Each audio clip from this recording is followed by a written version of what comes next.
Bom, galera, vamos lá então, vamos dar início à nossa live de hoje.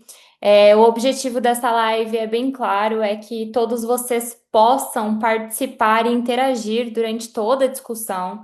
O nosso objetivo principal é trazer a discussão das questões mais polêmicas, questões principais, assim como os conceitos principais dentro da oftalmo e os abordados dentro da prova do CBO.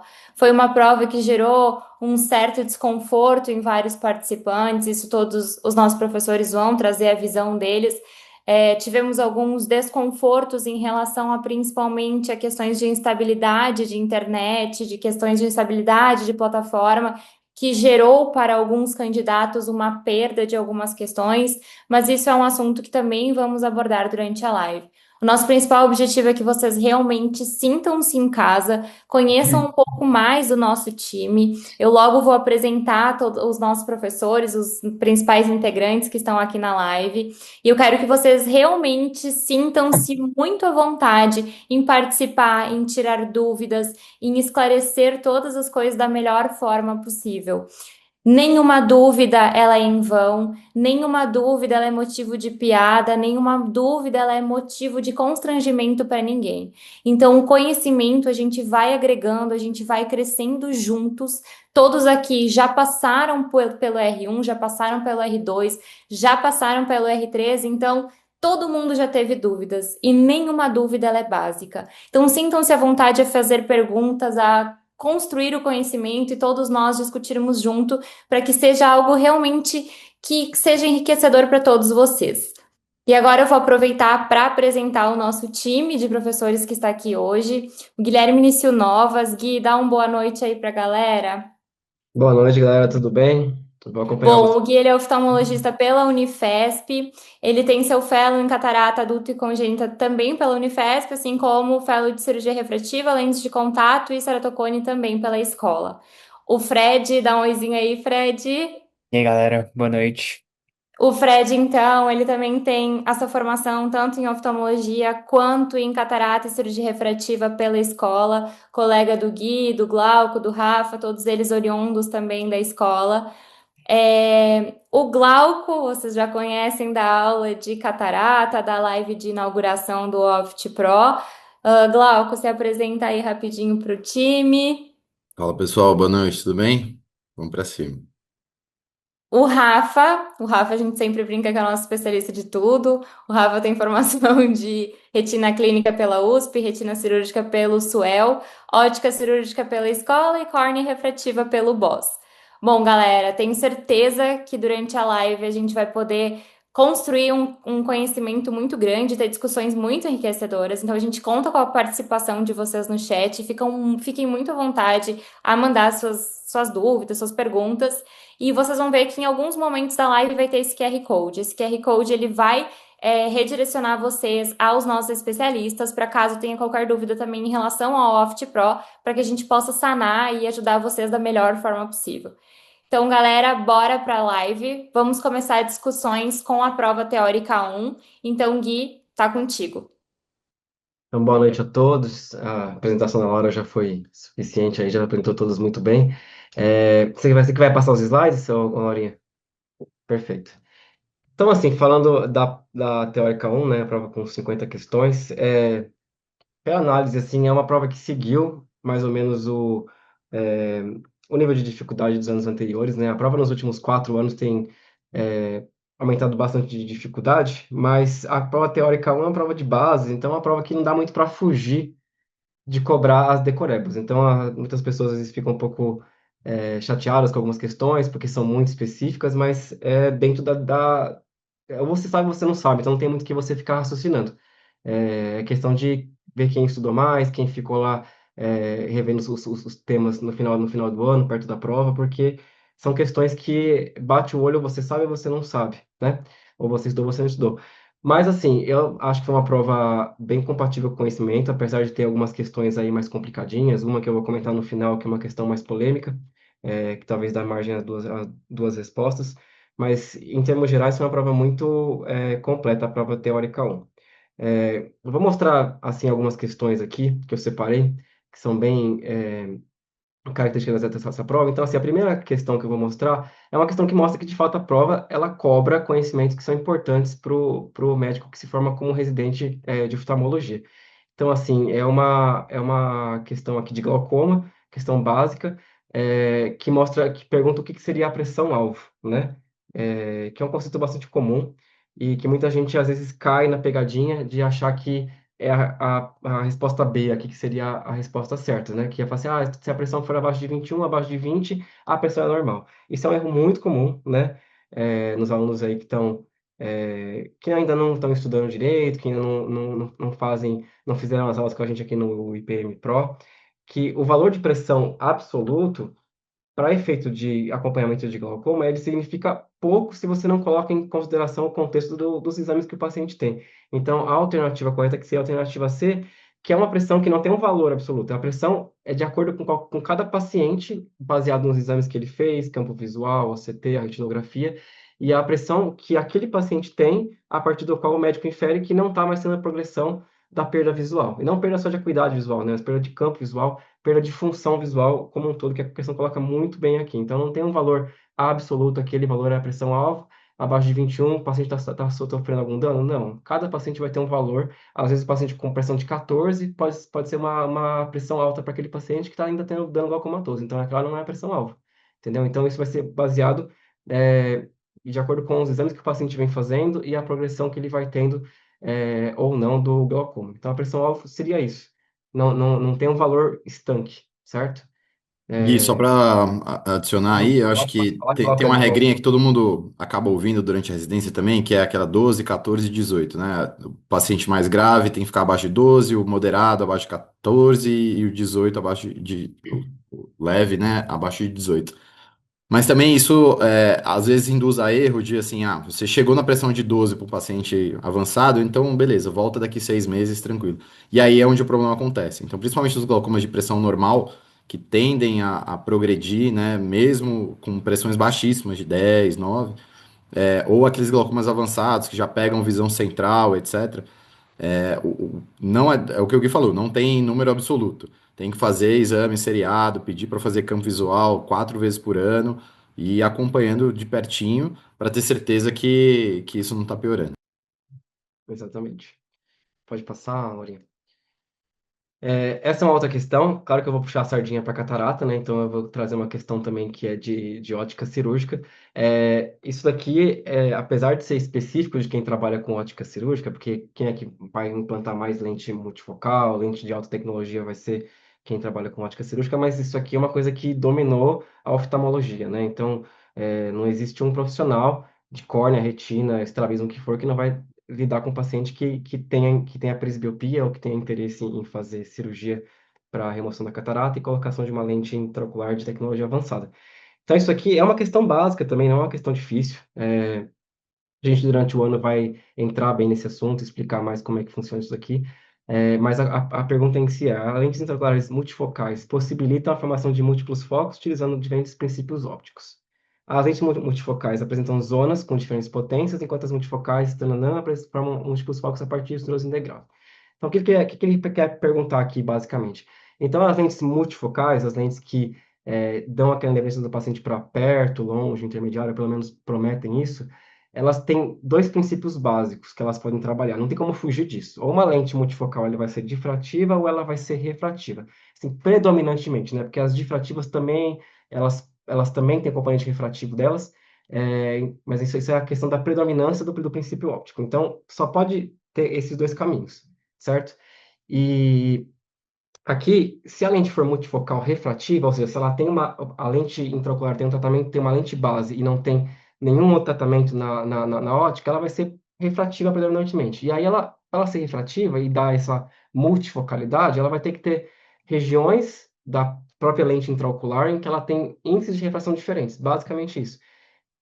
A maioria das lentes vai ter um índice de refração bem no centro, um pouquinho mais positivo, para dar aquele foco de perto, e a periferia da lente, englobada lá pela pupila, os 3, 4 milímetros centrais da lente, vão ter predominantemente um índice de refração para longe, para dar a independência do paciente para a visão de longe.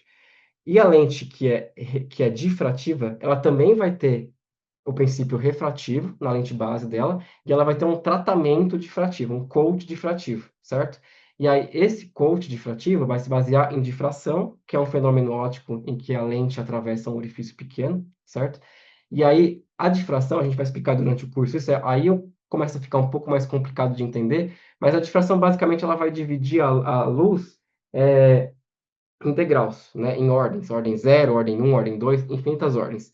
E um pouco dessa luz é perdida, a outra parte da luz vai ser dividida em ordem 1, 2, 3, que vai dar esses focos de intermediário, perto, mais perto, mais perto, mais perto, que são, a gente considera que são luzes que não têm muita função, mas o intermediário perto vem dessa divisão de luz em ordens, que aí é baseada nos degraizinhos que essa difração forma, que a gente chama de quinoformes, certo? Aí a coisa começa a ficar um pouco mais difícil, a gente vai explicar isso durante o ano, mas o que ele quer saber é basicamente o que eu falei. Se a lente é multifocal, ou ela é refrativa ou ela é predominantemente difrativa. E é isso que ele quer dizer aqui. Então, a lente multifocal refrativa vai ter zonas com diferentes potências. Pronto. Isso de refração diferente no centro em relação à periferia. E as difrativas, elas vão ter vários focos por causa desses degraizinhos quinoformes que vão se formando e dividindo a luz em múltiplos degraus e ordens, certo? Então, não tem lente intraocular polarizada. Foco estendido é um tipo, né, de lente não multifocal, mas um tipo de lente de alta tecnologia, que pode ser refrativa ou difrativa. Mas isso aqui ele está entrando é, no conceito das lentes de alta tecnologia, não está falando sobre o princípio óptico que gera, certo? Então a resposta aqui fica realmente letra D, refrativas difrativas, certo? Pode passar que mostrando, né, isso que eu falei sobre energia, que a lente difrativa ela tem em relação à refrativa, a gente usa como essa curva de MTF, que é a curva de energia, em que vai jogar um pouco da lente para longe, para perto e para intermediário. E a gente fala isso mais, a gente deixa isso ao redor do curso, que são aulas bem extensas para falar sobre isso. Mas basicamente a questão é uma questão que só quer que você saiba essa divisão, essa dicotomia nas lentes multifocais. Claro, a gente vai aprender mais sobre isso, mas o que a questão cobrava era só isso, certo? Gui, aqui até vale a pena a gente reforçar que já teve questões, inclusive do CBO, que trouxeram exatamente esse gráfico do MTF, em que trouxe uma lente com foco estendido, se eu não me engano, ou era uma bifocal, e uma lente trifocal, e aí que você tinha que saber por conta dos picos do MTF. Então é uma Isso. questão que já caiu dentro das provas do CBO e que tem esse caráter de acabar sem ir repetindo Isso.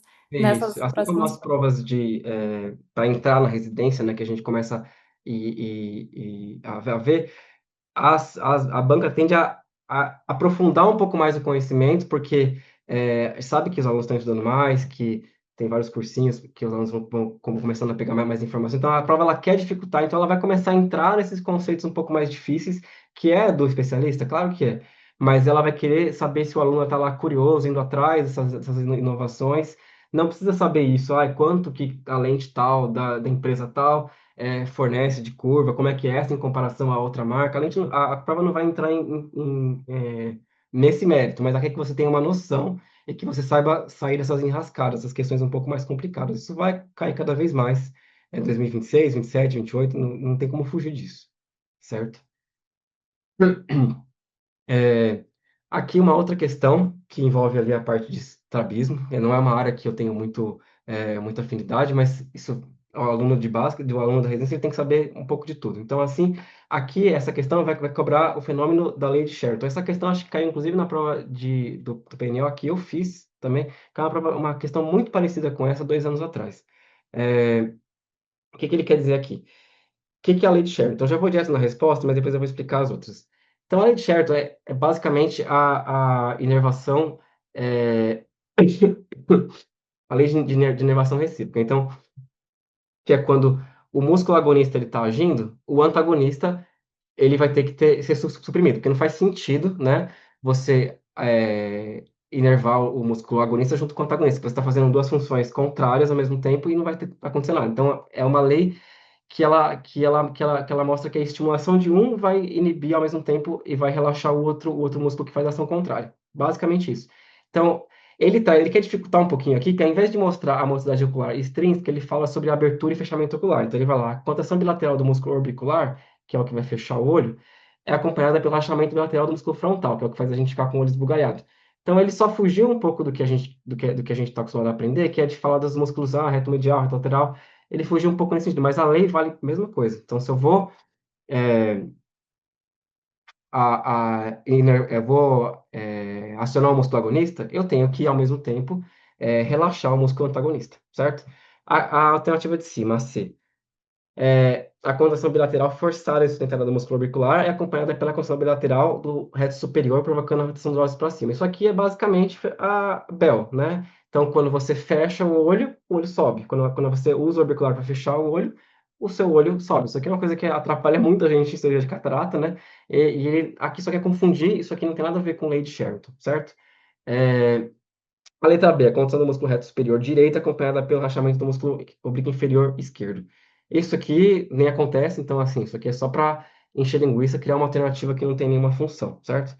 E a primeira, que ele vai mostrar aqui a lei de Harry, né, que é quando você contrai o músculo reto medial direito, então, quando você faz a adução do lado direito, você vai fazer a abdução do lado esquerdo, músculo reto lateral esquerdo. Então, os olhos, eles acompanham, né? Se um olho vai para a esquerda, o outro também tem que fazer a mesma função, inervando o músculo que faz um abduz, o outro vai aduzir, basicamente, tá? Que não é o que ele está perguntando, ele está perguntando a lei de Sherrington, que não é a lei de Harry, certo? Então, outra pergunta que vai cair ano após ano, de uma forma ou de outra, eles vão cobrar essas duas leis de uma forma ou de outra, tá? Pode passar. Então, o que eu falei, o músculo agonista, ele está agindo, o músculo antagonista precisa relaxar para o movimento acontecer, basicamente isso, e você não gastar energia acionando o músculo de uma forma redundante, certo? Agora, entrando nas perguntas mais que geram um pouco de polêmica, né? Essa é uma pergunta direta, né? Como prova de bases já é assim já há muitos anos. Então, sobre a esclera do olho do T-métrope. Então, ele quer saber a anatomia de esclera. Então, a letra A corresponde a 5/6 da anterior e eu tenho que saindo do olho, que seria do perímetro corneano até o canal escleral. É o contrário, né? 5/6 posteriores, porque na frente a gente tem a córnea, então não tem nada a ver com a esclera do T-métrope. Ele trocou aqui a palavra, o aluno que está cansado às vezes cai nessa pegadinha, mas fácil de eliminar essa primeira. É mais espessa no polo posterior, diminuindo no equador e é mais fina na extensão dos músculos. Isso aqui foi tirado exatamente do CBO, né, do livro do CBO, não mudou nenhuma vírgula. Então, aqui é a resposta certa, certo? Que muita gente marcou essa alternativa e acertou a questão, porque esse foi o gabarito que a prova liberou. O problema da questão é que a letra C tão simples quanto, com o aumento da idade ou com o aumento da espessura da esclera. Isso também está certíssimo, isso aqui não tem margem para erro. As duas alternativas estão perfeitas, certo? E até se eu estivesse fazendo a prova, eu colocaria a C como resposta, porque você tá lá nervoso, é, tem 200 questões para você fazer, essa B você fala assim, será que não tem alguma coisa que eu esqueci aqui, que eu errei, que eu estou confundindo? Será que a inserção é mais fina, onde os músculos retos se inserem? Eu até marcaria C. Mas as duas estão certas. Então, assim, aqui eu espero que a prova considere as duas como corretas e não anule a questão, porque a gente sabe que agora o CBO mudou a política de anulação das questões. Quando você anula, a pessoa que acertou acaba perdendo a questão, e a pessoa que errou, ela não é prejudicada, mas ela aumenta um pouco a porcentagem dela. Então, eu espero que o CBO considere as duas como corretas para não prejudicar ninguém e ajude as pessoas que caíram e marcaram a letra C e acabaram errando com a questão também estando certa. E a D também é absurda, né? A esclera não é esférica, então já começa errado por aí, certo? Pode passar para frente. Pode passar. E aí, a última questão, a questão mais polêmica da prova, mas é uma questão também que está correta. A gente sabe que a prova do CBO, ela, claro, usa como literatura principal o livro do CBO, mas essa é uma questão que pega embriologia, que é um terror para todo mundo, porque é um tema sempre difícil, que a maioria dos alunos estuda pouco, porque é muita decoreba, é um tema meio árido, que o pessoal acha que não tem muita correlação com o dia a dia, mas tem. E essa é uma questão que eles pegaram uma figura da Academia Americana, que também é uma fonte, obviamente, confiável, e que o CBO também tem escrito no edital dele como uma fonte de consulta. Então, não tem como levar isso em consideração e falar que a questão também está errada. Então, a questão está correta também, eu vou ler aqui. Então, essas duas figuras aqui, elas mostram cortes do olho primitivo em dois momentos diferentes. Então, tá pequenininho para ver, mas a idade gestacional de 29 dias, então seria por volta ali da 4 semanas, um pouquinho mais de 4 semanas. E a segunda questão, 37 dias, que ali é a formação da vesícula do cristalino, certo? E a formação ali a época da formação das estruturas do segmento anterior do olho. Então, epitélio corneano primitivo, ali o primórdio do cristalino, com as fibras nucleares mais centrais, essa fase que a gente tem que se situar aqui no desenvolvimento embriológico. E aí ele quer saber o quê? Uma falha entre a quarta e a quinta semana, que são o que as figuras mostram, vai dar qual anomalia abaixo, qual dessas condições abaixo. Então, o olho cístico vai ser lá na formação da vesícula óptica, lá no início. Então, não é nessa região, nesse momento aqui da quarta, quinta semana. O olho cístico é um olho bem primitivo, bem mal formado, então isso é anterior. Então, por eliminação, você já consegue tirar a alternativa A. Criptoftalmia, a mesma coisa, fases anteriores do desenvolvimento. Então, lá para a segunda, terceira semana, não é nessa fase de quarta, quinta semana. E o olho já está formando a parte do segmento anterior. A anomalia de Peters acaba sendo a resposta, e aí você consegue resolver essa questão sabendo o que é a anomalia de Peters. Então, a anomalia de Peters basicamente é quando a cápsula anterior do cristalino está grudada na córnea, no endotélio corneano, certo? Então, não tem essa divisão, como se fosse uma sineca anterior ali, né?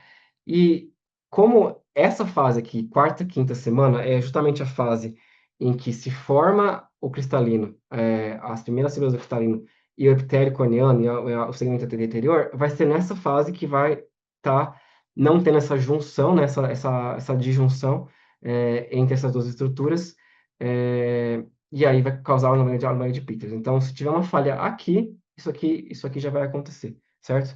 O anquiloblέφaro, que seria da época de formação das pálpebras, né?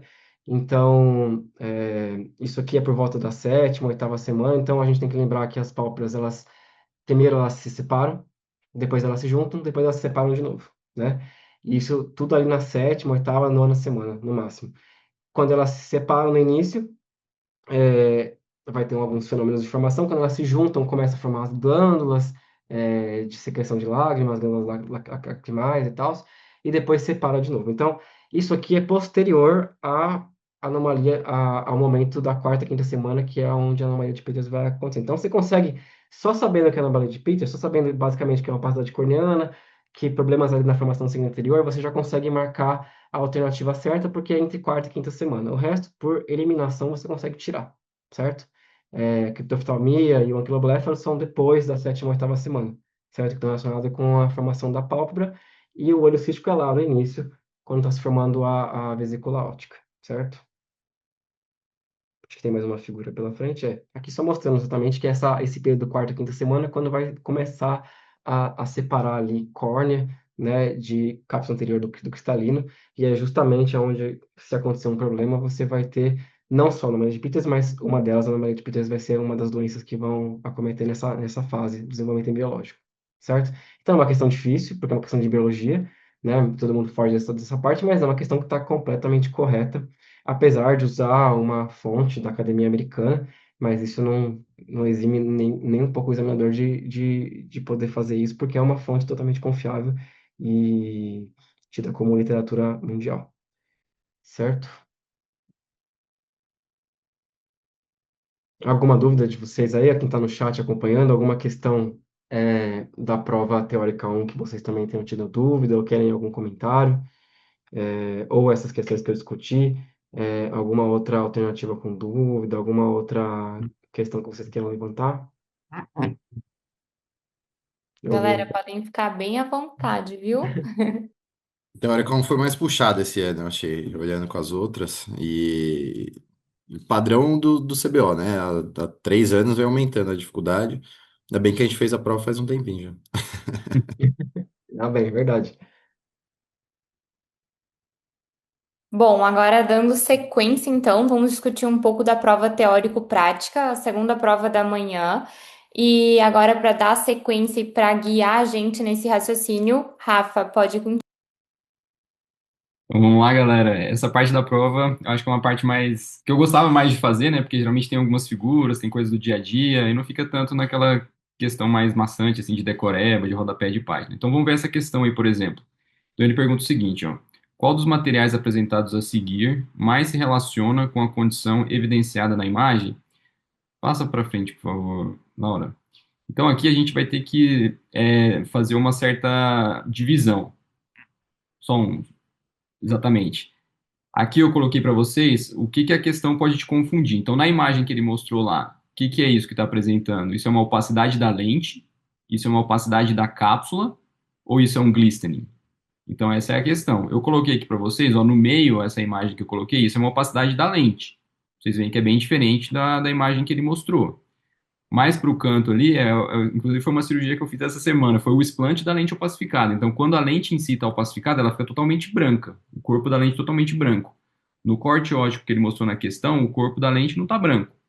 A gente vê uns vacúolos ali no polímero da lente. Então, isso daí é diferente de opacidade da Lil, né? Isso que ele mostrou é glistening. E ali para baixo eu coloquei uma imagem de opacidade de cápsula. Então, toda vez que você tiver alguma coisa suja ali, você tem que se perguntar: isso aí é opacidade da lente? Isso aí é opacidade da cápsula? Ou isso daí é um glistening?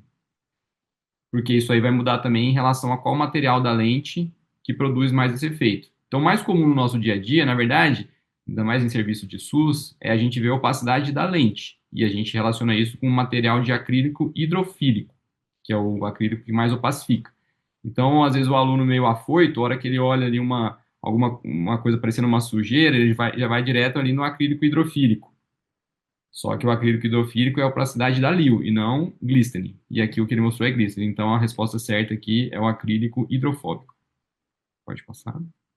Então, coloquei lá, letra D, acrílico hidrofóbico. Essa outra questão aqui mostra, ele pegou um pedaço ali de uma imagem de OCT de nervo óptico. Então, o que ele está mostrando aí? Para fazer a análise de progressão do OCT de nervo óptico, a gente tem que fazer dois exames de base. Então, tem ali o baseline 1 e o baseline 2. E a partir desses dois exames de baseline, os próximos exames vão ser comparados com esses dois primeiros. Então, ele tem ali exame 3 e exame 4. Então, o que a gente vê no exame 3 e no exame 4? A gente vê uma progressão de uma perda de fibras nervosas peripapilar. Isso está formando um ROIT. Né? O ROIT a gente vê ali, principalmente no head-free ou na análise da retinografia. E na avaliação do OCT, de camada de fibras nervosas, é justamente essa imagem que a gente vê. Então, o que ele pergunta? A sequência das imagens abaixo corresponde aos exames de OCT do mesmo paciente. Assinale a alternativa correta. Letra A. O exame ilustra a progressão dos defeitos no complexo de células ganglionares da mácula?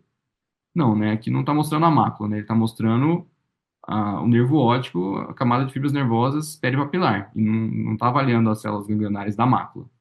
Letra B. As imagens indicam um glaucoma avançado e o OCT é o método de escolha para análise de progressão. Aqui não está um glaucoma avançado, né?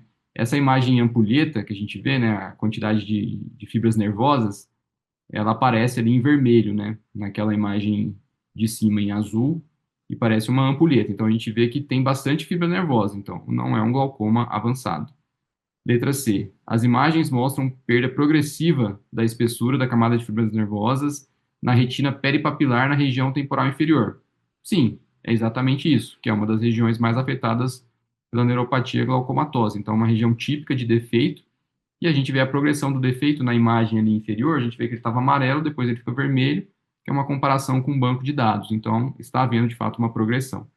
Letra D. A mudança apresentada nas imagens pode ser atribuída ao envelhecimento natural? A gente sabe que o envelhecimento natural vai haver uma perda, sim, ao longo dos anos, mas se você olhar aqui as datas, ó, de 2008 para 2011, ele teve uma perda muito significativa. Então, isso não é esperado para um envelhecimento natural, né? Está acima do esperado. Ou seja, a nossa alternativa certa aqui é a letra C. Ainda mais sendo especificamente aí na região temporal inferior, né? E considerando também que provavelmente esse paciente no exame do OCT, ele tá apitando ali por estar sendo comparado com o banco de dados, que vai estar comparando ele com pacientes do mesmo sexo e idade que ele.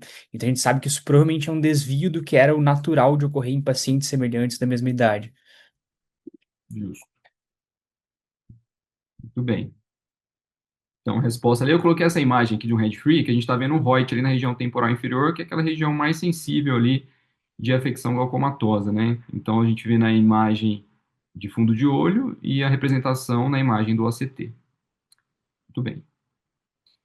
Essa outra questão aqui eu achei interessante, né? Porque ela pode confundir um pouco algumas patologias. Então, ele pergunta o seguinte: observe as imagens A e B abaixo, obtidas de um paciente com queixa de perda visual no olho direito. Considerando o diagnóstico mais provável, assinale a alternativa correta. Letra A. Descolamento de EPR são raros? Será que são raros? Aqui a gente tem que se perguntar qual que é o diagnóstico, né? Bater no olho aqui, você pode suspeitar de alguma vasculopatia retiniana. Será que isso daqui é retinopatia diabética? Se você olhar bem ali na imagem da angioflúor, você vai ver que tem uns pólipos ali, peridiscais, um acúmulo de contraste. Esses pólipos são muito frequentes na vasculopatia polipoidal, né? Vasculopatia coroidiana polipoidal. E a polipoidal, a gente sabe que ela está no espectro de paquicoroide. Então, eu comentei essa questão com alguns alunos que acharam que isso daqui era retinopatia diabética, né? Então, na verdade, não é retinopatia diabética, tá? É uma doença do espectro paquicoroide, é uma vasculopatia coroidiana polipoidal. Então, a gente sabe que na polipoidal, passa uma para frente, por favor, lá. A gente tem geralmente um OCT parecido com isso daí, ó. Então, o que que esse OCT está mostrando para a gente? Tem um acúmulo de líquido ali subretiniano, então tem um descolamento seroso de retina, pode ter um DEP ali em polegar, tá vendo bem no centro da imagem. Ou seja, a letra A, descolamento de EPR são raros? Não, não são raros, né? A gente está vendo ali no OCT que tem um DEP ali grande. Letra B, paciente provavelmente apresenta aumento da espessura da coroide? Exatamente, essa é uma doença do espectro paquicoroide, assim como, por exemplo, a cirrose central. Letra C, o paciente apresenta panfotocoagulação a laser pelo alto risco de neovascularização retiniana? Não, né? Você não vai panfotar uma retina por conta de uma vasculopatia polipoidal, né? O tratamento padrão ouro aqui seria com verteporfina, né? Que seria o PDT, e não uma panfotocoagulação. Então, aqui ele está tentando te induzir a achar que isso aqui é uma retinopatia diabética, e aí você teria que fazer PFC, mas não é o caso. Letra D. Provavelmente existe aumento da zona vascular da fóvea na angiografia por fluoresceína. Não. A gente sabe que o acometimento não é na zona, não é na fóvea, né? Nesse caso, geralmente é peridiscal, como a gente vê aqueles pólipos. E aqui não é uma vasculopatia isquêmica, né? Então, novamente, ele está tentando te confundir aqui, tentando te induzir a achar que isso aqui é uma retinopatia diabética, que tem um aumento da ZAF por isquemia, mas não é o caso. Então, letra B é o nosso gabarito. Essa questão aqui é uma questão interessante, que é uma questão de estrabismo, também não é minha grande área aí de atuação, mas você vê que mesmo você não sendo um expert aqui, dá para a gente matar a questão. Então ele pergunta o seguinte: eu considero o exame de motilidade ocular abaixo em uma criança com dor facial. Qual das alternativas está mais provavelmente associada ao quadro apresentado? Então na letra A, ele está olhando para a direita, os dois olhos estão indo bem. Na letra B, está em posição primária do olhar, sem nenhum desvio. E na letra C, ele está olhando para a esquerda, mas o olho direito olha para a esquerda e o olho esquerdo não consegue olhar para a esquerda, ou seja, ele tem um problema ali no reto lateral do olho esquerdo, certo? E aí vamos ver as alternativas. O que pode estar causando isso aí? Aneurisma da artéria comunicante anterior esquerda, geralmente a gente vê casos de aneurisma da artéria comunicante posterior, né, causando uma paralisia de terceiro par. Mas aqui não é o terceiro par, né? Aqui a gente tem um sexto. E é muito estranho ele colocar aqui a artéria comunicante anterior, né? A gente sabe que é na posterior. Então ele tentou te confundir aqui. Então letra A e B não são a resposta. Não tem a ver com paralisia de terceiro par. Letra C, mastoidite esquerda. Então, o olho esquerdo realmente não está olhando para a esquerda. Então, uma mastoidite esquerda, justamente, ela pode afetar o abducente, o sexto par, do lado esquerdo, e o paciente realmente não conseguir fazer a abdução desse olho. Então, essa é a nossa resposta. Vale lembrar da síndrome de Gradenigo. Pode passar um. Que é aquela síndrome que tem dor, paralisia do sexto, e está relacionado com otite, mastoidite, e tem um acometimento do ápice petroso, ali do osso temporal. Então, provavelmente, é o que esse paciente aí apresenta. Então, ele fala até no enunciado ali que estava com dor na face, ó, dor na face, paralisia do sexto, né? Então, é justamente isso daí. Vamos para a próxima. Aqui é uma questão interessante que ele mostra essa imagem aí de um tubo de Armet, né? Que é um tubo de drenagem para glaucoma do tipo valvulado. Então ele fala o seguinte: sobre o procedimento abaixo, qual das afirmações a seguir está correta? Letra A. Trata-se de implante não valvulado? Já está errado, né? A gente sabe que esse é um Armed. Os não valvulados, tipo Molteno, Barvert, é um modelo diferente. Então, letra A está excluída. Letra B. A presença de bolha subconjuntival elevada no pós-operatório imediato indica provável obstrução do tubo por coágulo? Não, né? Se a bolha está elevada, quer dizer que o tubo não está obstruído. Então, não pode ser a letra B. Letra C. A extremidade interna desse tipo de dispositivo deve transfixar o corpo ciliar para garantir drenagem contínua? Não, né? O tubo é colocado na câmara anterior, pode ser colocado no sulco ciliar, mas em geral ele é colocado na câmara anterior. Ele não deve transfixar o corpo ciliar. Isso está errado. Letra D. A cápsula fibrosa que se forma sobre o prato do implante tem papel fundamental na modulação da drenagem a longo prazo. Sim, essa é a nossa resposta. Pode passar, por favor. Então, só lembrando, os não valvulados, Barvert, Molteno, tubo de Suzana, e esse que ele mostrou na imagem é um tubo valvulado. Tudo bem. Agora, olha essa questão aqui interessante, que ele fala o seguinte, ó, abaixo são apresentadas imagens clínicas de um paciente de 7 anos com febre há 2 dias, associada a edema palpebral, proptose, restrição da motilidade do olho esquerdo, sem alterações na acuidade visual. O exame de imagem também está ilustrado abaixo. Qual a conduta mais adequada nesse momento? Então, você tem uma criança que está com febre, primeiro sinal de alerta, tem proptose, segundo sinal de alerta, e restrição da motilidade, terceiro sinal de alerta. Ou seja, juntando essas informações, a gente precisa internar esse paciente e fazer antibiótico terapia endovenosa, porque isso é uma celulite pós-septal, celulite orbitária. Então vamos lá, letra A. Observação clínica associada a antibiótico terapia venosa, tá certo, né? Tem que ser venosa, não pode ser via oral nesse caso. Sem drenagem cirúrgica imediata. Nesse primeiro momento, não há necessidade de drenagem cirúrgica, tá? Então, mas a antibiótico terapia deve ser venosa mesmo. Então, letra A parece correta. Letra B. Corticoterapia venosa associada a antibiótico terapia oral. Oral não, então já está cortado. Devido à proptose, não, errado. Letra C. Antibiótico terapia venosa associada à drenagem cirúrgica imediata. Imediatamente não, pode ser que o antibiótico endovenoso tenha efeito e não precise de uma drenagem cirúrgica. Então, letra C, incorreta. Letra D. Antibiótico terapia oral, oral já está errado, então já pode cortar a letra D. Então a gente fica ali com a resposta, letra A, uma celulite orbitária ou pós-septal. Rafa, aqui vale a pena a gente trazer discussão também, porque eu vi entre os grupos dos residentes discutindo muito em relação à necessidade de intervenção cirúrgica, a necessidade de drenagem de abscessos, né, pós-septal, enfim, relacionados aos quadros de inflamação, de infecção, nesses quadros específicos. Tu tens alguma coisa a acrescentar em relação a isso? Algum comentário que tu queiras fazer também? A imagem ali da tomografia não mostra um abscesso, geralmente é esse abscesso subperiosteal, que às vezes tem que fazer drenagem, né? Ali você tem uma celulite pós-septal, que geralmente vem de uma sinusite etimoidal, que é o que ele está mostrando ali na imagem da tomografia, né? Os seios da face ali velados, né? Existe a lâmina papirácea do osso etimoidal, que é uma lâmina muito fina. A sinusite ela acaba se comunicando ali dos seios da face para a cavidade orbitária. Mas você não entra direto com uma conduta cirúrgica, né? Antes de avaliar a resposta ao antibiótico, né? E aqui ele fala também que a acuidade visual está inalterada. Então, ele deu algumas dicas de que esse paciente deve ser internado com antibiótico terapia endovenosa, mas ele colocou uma dica ali que o quadro dele ainda pode ser avaliado, vamos dizer, clinicamente, sem conduta cirúrgica, né? Ele colocou ali, ó, sem alterações na acuidade visual, né? Então, nesse Perfeito. caso, a conduta cirúrgica deve ser postergada a princípio. Vamos ver essa questão aqui.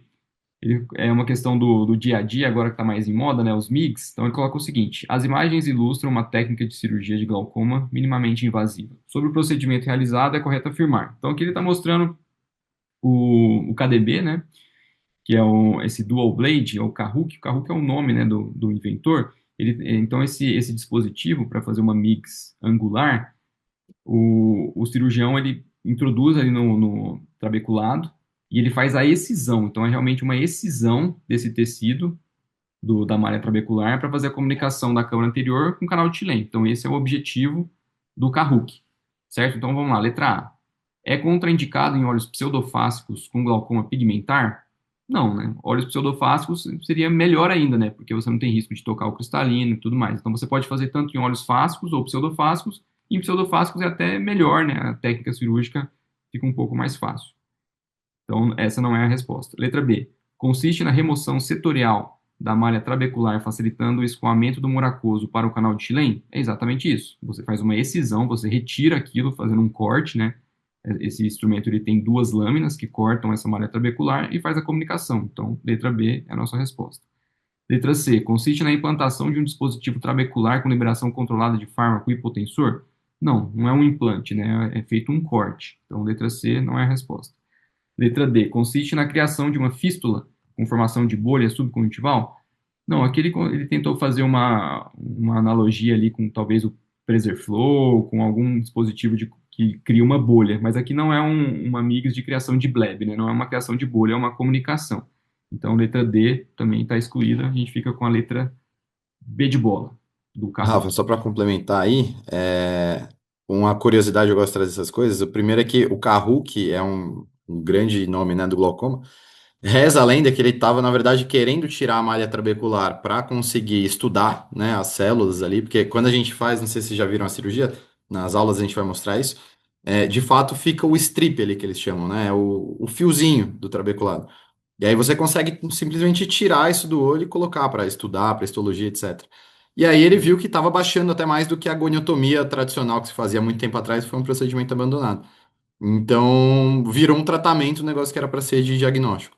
E a segunda coisa é que funciona ainda melhor em pacientes que têm glaucoma trabecular, né? Como é o tipo do glaucoma pigmentar. Então, pacientes com glaucoma pigmentar, com pseudodesfoliação, com corticogênico, são coisas que são disfunções do próprio trabeculado. Na hora que você arranca fora, você, em teoria, melhora ali e tem resultados muito bons. Excelente. Agora vamos ver essa questãozinha ali da retina, né? Esse aí ele vai fazer uma brincadeira entre duas patologias que são semelhantes, porém diferentes, né? Que é o PAN e a AMN. Então ele coloca o seguinte: sobre a apresentação demonstrada na imagem, assinale a alternativa correta. É descrita a associação com arboviroses.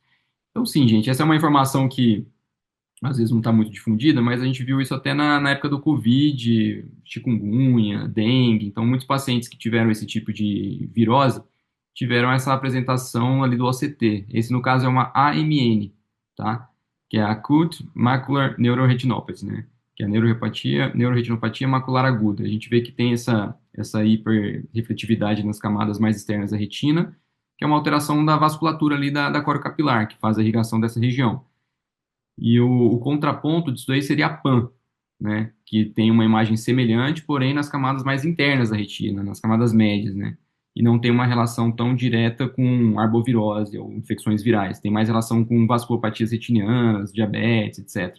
Você tem uma isquemia localizada. Isso é um sinal de isquemia, né? A PAN, na verdade, é um sinal de OCT, não é uma doença. É um sinal tomográfico ali, né? Então, a letra A já é a nossa resposta, né? É descrita a associação com arbovirose, sim. A letra B, o que ele fala? O exame de angiografia por OCT, que é o angio-OCT, é normal na maioria desses casos? Não é normal porque a fisiopatologia tem a ver com um problema da irrigação da corocapilar. Então, se é um problema na irrigação da corocapilar nessa região, na retina externa, é claro que exames que mostram angiografia, seja por OCT, ou seja, por outros métodos, ela vai ter uma alteração, porque é justamente na vasculatura dessa região que há um problema. Então, a letra B está incorreta. Letra C. Nas fases tardias, evolui com afinamento da camada nuclear interna? Não, né? A patologia está na nuclear externa. Então, aqui ele trocou nuclear interna para nuclear externa. Seria verdadeiro se fosse na PAN, aí seria uma alteração na nuclear interna, mas aqui não é PAN, é a AMN, então letra C incorreta. Letra D. O alargamento da mancha cega é o principal defeito de campo visual associado. Não. O principal defeito é um escotoma paracentral, né? Geralmente esses problemas são parafoveais, então um escotoma paracentral e não aumento da mancha cega. Então, nossa resposta, letra A. Vamos passar. Falando de paquicoroide, essa é uma outra questão que cobrou aqui diretamente serosa central. Ele colocou essa imagem da Anjo com aquela imagem da chaminé, né, que é muito típica, e um OCT mostrando um descolamento seroso focal ali subfoveal. Então ele coloca o seguinte: um homem saudável, 35 anos, né, de sexo masculino, um homem jovem, estressado, né, sem antecedentes oftalmológicos, apresenta queixa de borramento visual à esquerda há 10 dias, queixa aguda, com os seguintes achados do exame: Qual a conduta mais apropriada para esse caso? Como é um evento agudo, a conduta mais apropriada é observação e controle dos fatores de risco. Melhora do sono, melhora da ansiedade, cortar corticoide, etc., né? Então, são mais medidas comportamentais do que medidas invasivas. Então, letra A seria a nossa resposta. Aqui ele coloca a letra B, esteroide tópico. Na verdade, não vai melhorar, né? Esteroide, nesse caso, não tem uma boa indicação. E, somente lembrar que esteroide sistêmico pode até piorar esses casos. Letra C, fotocoagulação em grid macular. Aqui ele quis te confundir com o laser de micropulso, que é uma possibilidade de tratamento, mas não é fotocoagulação em grid macular, é laser micropulsado, né? Então não é a resposta aqui da questão. E a letra D, injeção intravítrea de antiangiogênico. A fisiopatologia não é a exudação de vasos ali na região macular, né? Não é a fisiopatologia de edema macular cistoide, de oclusão vascular, etc. Então a gente só usa antiangiogênico se o caso se complicar com a membrana neovascular subretiniana, mas aqui nem deu tempo, né? Tem queixa de 10 dias, então é uma queixa aguda, não está indicado fazer antiangiogênico nesse caso. Então, resposta letra A. E aqui, finalizando, essa é uma questão interessante do dia a dia, né? O pessoal que gosta de cataratas está fazendo a Rex começou a correr, e agora? Para onde que você puxa? Puxa direto para o centro, tenta contornar mais, o que que você faz? Então, ele coloca o seguinte, ó, na cirurgia representada pela imagem a seguir, para concluir a Capitol Rex com segurança, foi necessário realizar o resgate com a manobra de Little, ou pullback, né? Se você sabe o sinônimo, você já sabe que pullback é para trás, né? Então, o único vetor que é para trás ali é a letra A, mas vamos lá. Qual seta melhor representa o vetor de força aplicado pelo cirurgião nesse momento? Então, é a manobra de Little ou pullback technique, né? Que é puxar para trás. Então, a melhor forma de resgatar essa rex é puxando para trás e não para o centro. Muitas pessoas confundiram aqui. Quando ela está muito na periferia, a melhor manobra é você puxar para trás e não para o centro.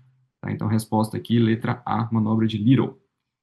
Acho que agora finalizou. Ah, tem essa última aqui, que é só um exame interessante, que ele colocou o mapa epitelial, né, que é uma coisa mais recente. Então, ele coloca o seguinte, ó, qual dos mapas epiteliais apresentados está relacionado à maior probabilidade de ectasia após cirurgia refrativa?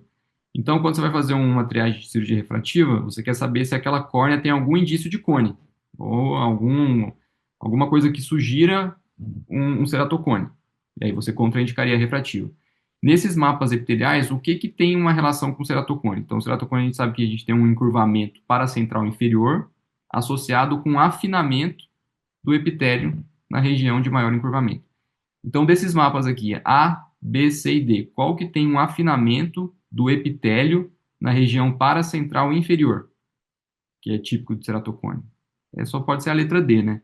Aquela região em azul é aquela região onde está mais fino o epitélio e que coincidiria exatamente na região mais típica de um ceratocone, que é paracentral inferior. Então, nossa resposta aqui é a letra D de dado. Beleza? Essa é uma questão muito boa também, que é naquela linha que eu tinha falado no início, da banca começar a cobrar conceitos novos, né? Conceitos mais avançados que estão aí sendo testados e especialistas da área usam pro residente que é o residente geral, né?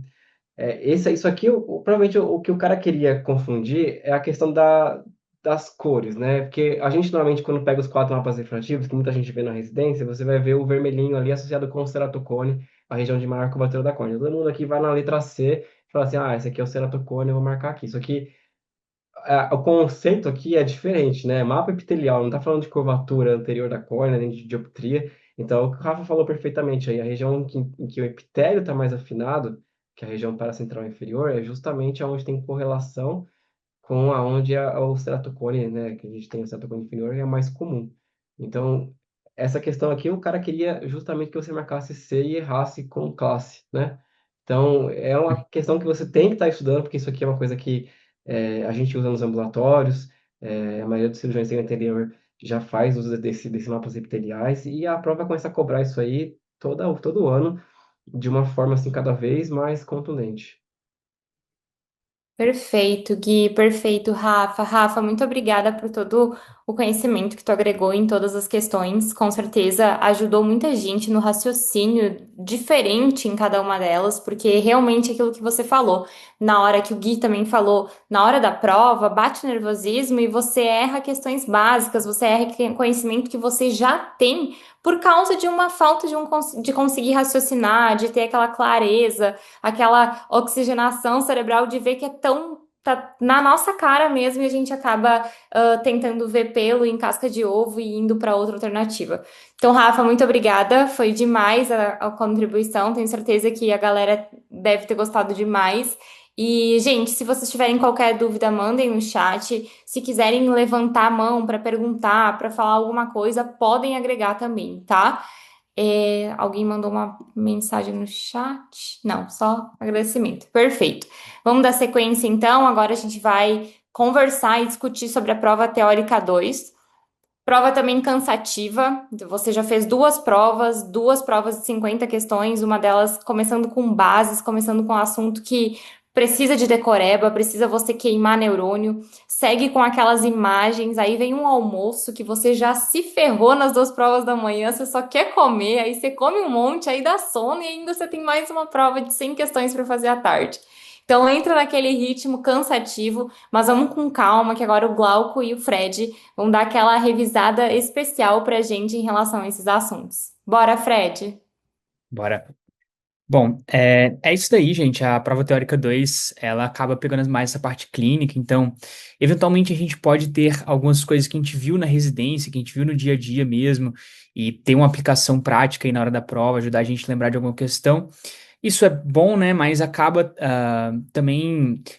Acabou que nesse ano a gente teve algumas questões mais específicas, especialmente dentro de algumas sub-áreas, como a parte de estrabismo, a parte de plástica ocular. Então é interessante, claro, a gente sempre estar se aprofundando quanto a gente puder nos assuntos aí para garantir o máximo de questões. Começando com essa questão aqui, acho que é bem do dia a dia, né?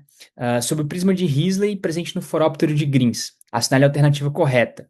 Bom, eu não sei se todo mundo costuma usar de fato no dia a dia esse prisma, mas só lembrando, é aquela pecinha que fica ali realmente do lado do cilindro cruzado de Jackson, né?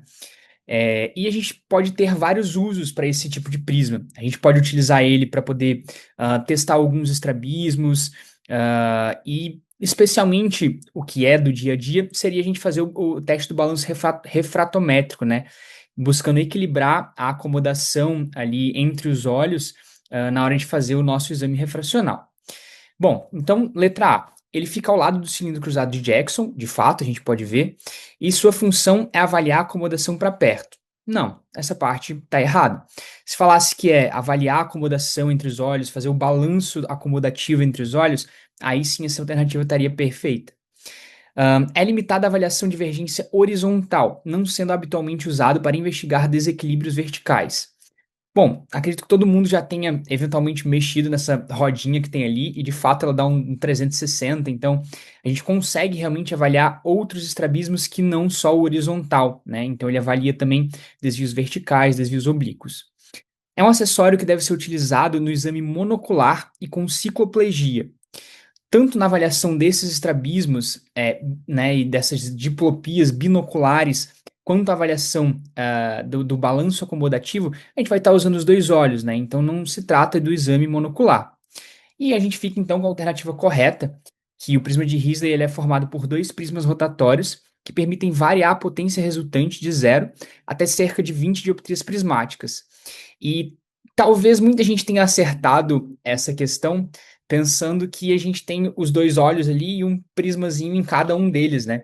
Mas na verdade, o CBO ele explica muito bem como é que é o funcionamento desse aparelho. Pode passar, Laura. Vocês podem ver que a gente tem basicamente em cada um dos dois olhos uma sobreposição de prismas.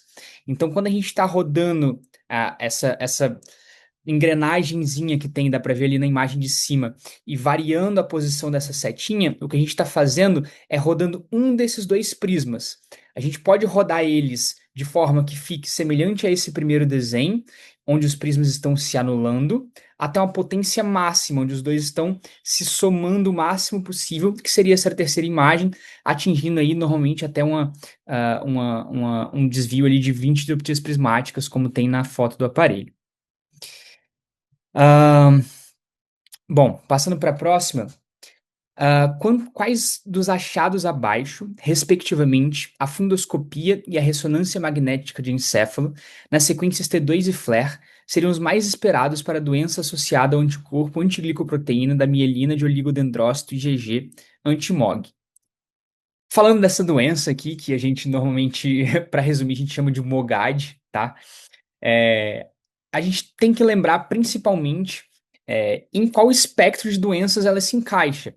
Porque aqui a gente já trabalharia muito em cima da questão e já chegaria muito perto da resposta, só lembrando que a MOGAD ela é uma das doenças inclusas na parte das neurites ópticas atípicas, certo? A gente tem a atípica, claro, associada à esclerose múltipla, mas temos algumas outras causas, como é o caso da neuromielite óptica, né, que é a doença de De Vick, e temos também o MOGAD. Pensando nessas neurites atípicas, vamos raciocinar então em cima das alternativas. A alternativa A diz um fundo de olho normal e hipersinal do quiasma. Realmente, a gente poderia esperar um hipersinal do quiasma, né, nesse tipo de doença, mas um fundo de olho normal já não seria tão comum nesse tipo de quadro. Uma coisa que faz o CBOL, inclusive, traz um quadrinho comparando a fundoscopia em alguma dessas doenças. Pode passar, Laura. Que a gente consegue ver ali que, para as neurites atípicas, muitas vezes a gente vai ter um edema de disco grave, podendo ter até algumas hemorragias peripapilares, alguns exudatos duros, né? A própria academia também diz que normalmente a MOGAD ela vai ter um acometimento bilateral recorrente associado ao edema do disco. Então, não seria algo para a gente pensar, a gente já de cara anula aí as alternativas A e B. Lembrando também que as lesões ovoides periventriculares, elas são características da esclerose múltipla. Letra C diz: edema unilateral de disco associado à estrela macular e vitreite, sem hipersinal do nervo óptico. Bom, aqui na verdade a gente está pensando num quadro de neuroretinite, né? Um quadro, por exemplo, causado por algumas doenças infecciosas, como a Bartonella. Então, estaria fora aqui.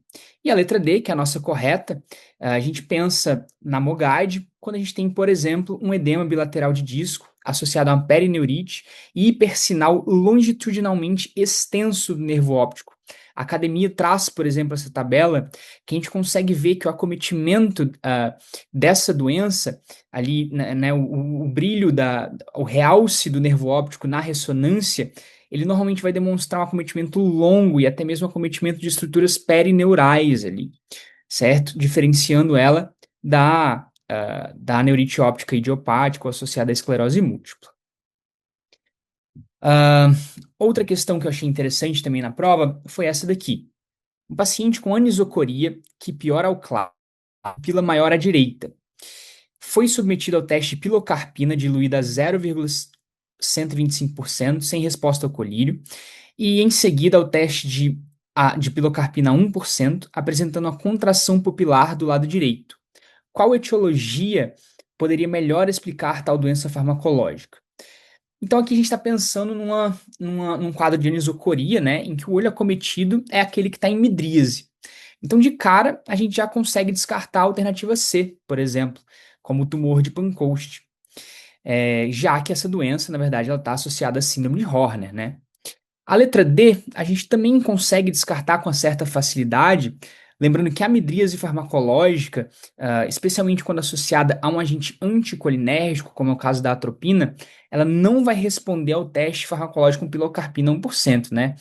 Se você pingar atropina no paciente, pode pingar quantas gotinhas de pilocarpina você quiser, depois ele não vai responder realmente, porque a pilocarpina tem aquele efeito bem duradouro, bem forte, então é algo que a gente espera nesse caso de midríase farmacológica.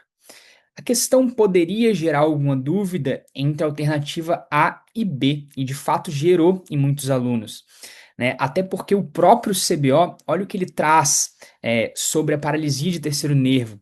Ele diz que a maioria dos casos com a midríase aguda secundária à paralisia de terceiro nervo responde a uma concentração fraca de pilocarpina a 0,1% após 3 a 7 dias da instalação do quadro. E traz também informação de que na pupila tônica de Ade, a gente tem a hipersensibilidade denervacional e contrai a pupila com pilocarpina diluída também nessa concentração fraca. Então, para onde que a gente ia, sabe? Eu acho que essa questão pode ter deixado muita gente em dúvida, mas eu acho que e acho que, inclusive, muitas pessoas eu ouvi, conversando com alguns alunos e tudo, que entraram com recurso a respeito dessa questão, tá? Mas eu acho que talvez eles apelem pro lado que está no enunciado ali, perguntando sobre qual poderia melhor explicar tal resposta farmacológica. Porque o clássico, o que está mais presente nos livros e tudo, é que essa resposta à pilocarpina de baixa concentração normalmente se dá na pupila tônica de Adye.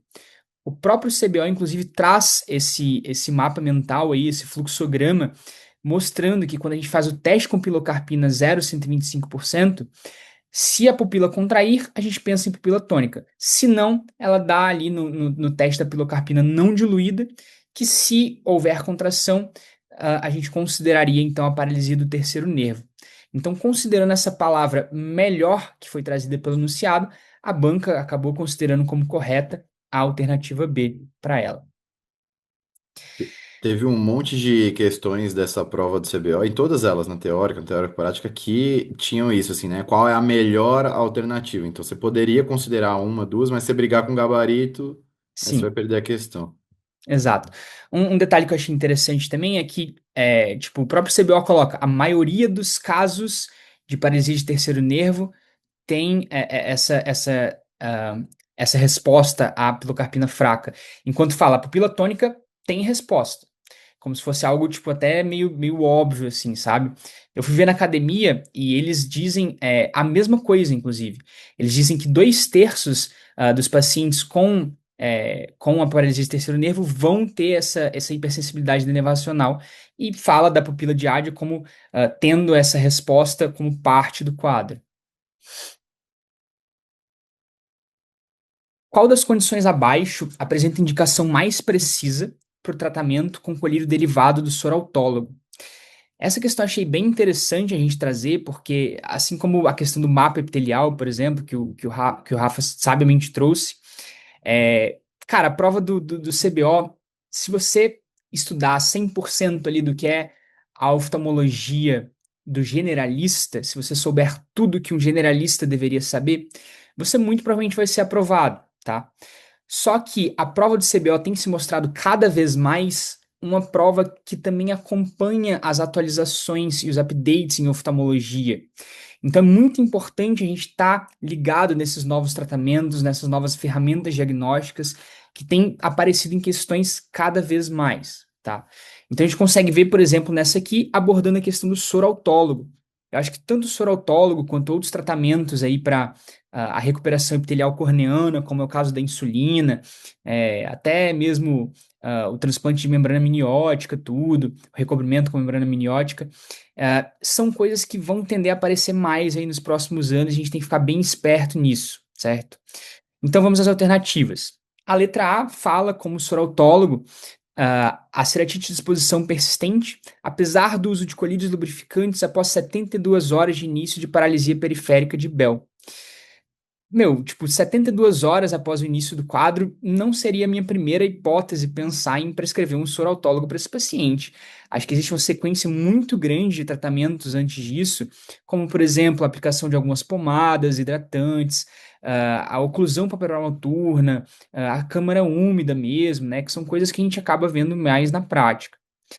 A letra B eu achei interessante eles terem trazido essa alternativa e talvez para quem para quem eventualmente estudou um pouco menos, pode até ter se confundido nela, porque ele fala da deficiência sérica de plasminogênio, né? Então, talvez a pessoa tenha pensado, pô, tá faltando aqui um componente do sangue, então eu vou dar um soro autólogo para esse cara e pode ser que ele melhore.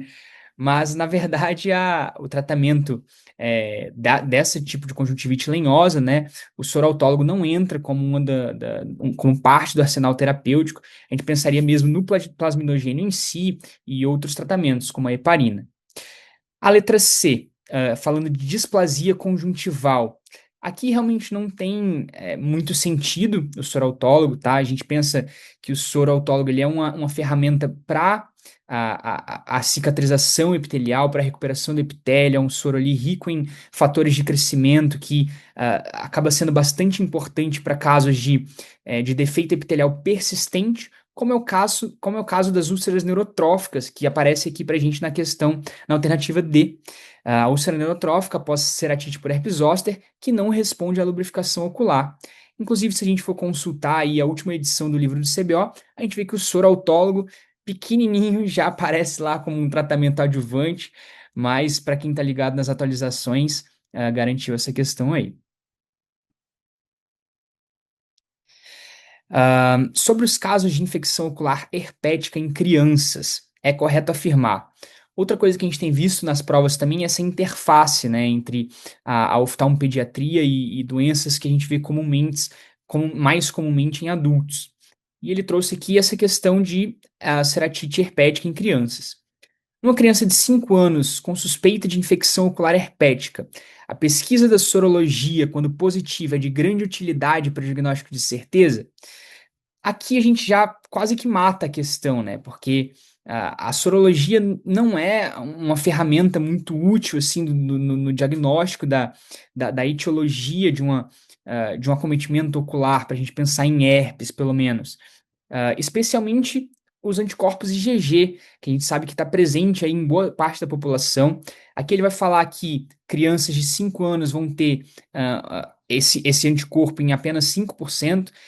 Eu não encontrei essa informação nos livros da academia do CBO, mas vendo algumas pesquisas, a gente vê que essa porcentagem, na verdade, é maior, chegando ali a uns 20, 25% para crianças de 4, 5 anos, tá? Então, realmente, essa alternativa ela tem várias falhas e não é a nossa alternativa correta. Letra B. As formas congênitas e neonatais do herpes ocular são benignas, autolimitadas e, na maioria das vezes, não necessitam de tratamento específico? Não, isso não é verdade.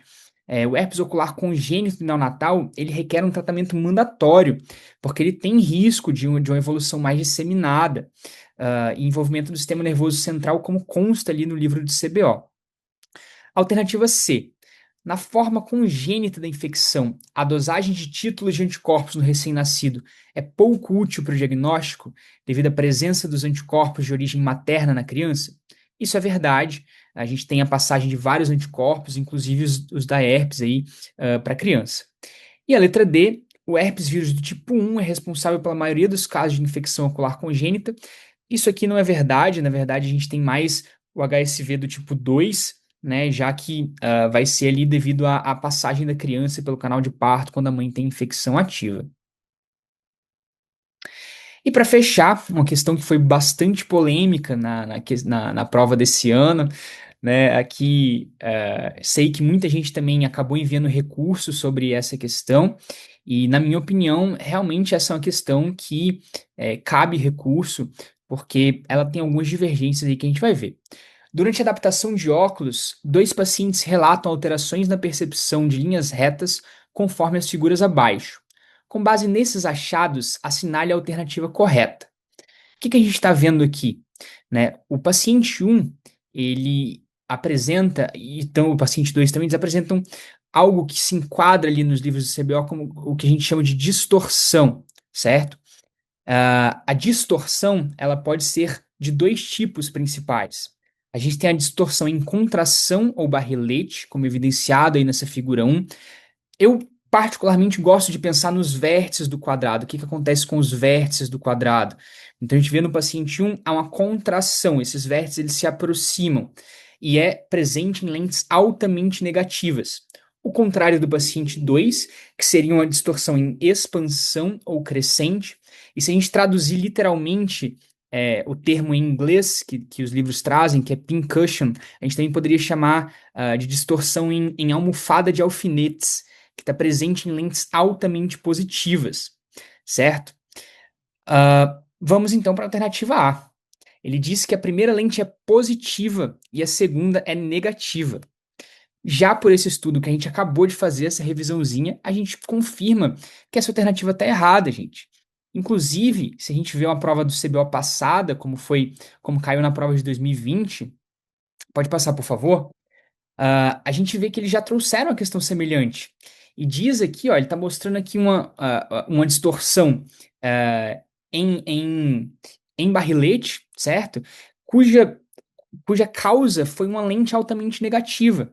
Então, está contradizendo o que caiu na prova desse ano, certo?